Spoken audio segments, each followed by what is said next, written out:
US President Joe Biden said a US Special Forces counter-terrorism raid in northwest Syria on Thursday targeted the leader of the Islamic State. He said, and I quote, "Thanks to the skill and bravery of our armed forces, we have taken off the battlefield Abu Ibrahim al-Hashimi al-Qurayshi, the leader of ISIS. All Americans have safely returned home from the operation." A senior US administration told Reuters al-Qurayshi was killed in the raid after the killing of Islamic State founder Abu Bakr al-Baghdadi in October 2019. The group named al-Qurayshi, who was an Iraqi and was once held in US custody, as his successor.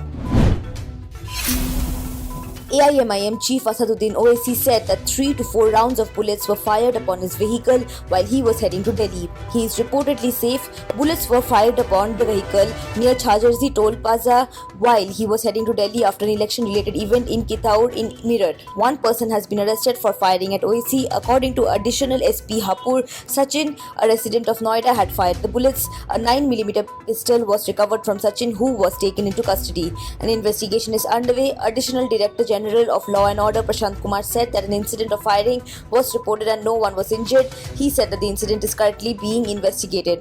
Owaisi said that there were a total of 3 people, 2 of whom fired the bullets. According to Owaisi, the tires of his vehicle was punctured. He left for Delhi in another vehicle following the incident. Today, TMC MP Mahua Moitro asked in a speech in Lok Sabha, would Netaji Subhash Chandra Bose have approved of the statements made in the Dharam Sansad? Speaking on the motion of thanks to the President, the Trinamool Congress leader termed the mention of freedom fighters in the President's address as lip service. Centre said that Kerala is the only one out of the 8 states with over 50,000 active COVID-19 cases, witnessing a surge in new cases of infection and an increase in positivity rate.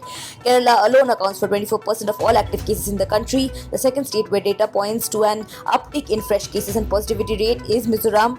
Love Agarwal, Joint Secretary of the Ministry of Health and Family Welfare, told reporters that 34 states and union territories, including Maharashtra, Karnataka and Tamil Nadu, are now recording a decline in fresh cases and positivity rate.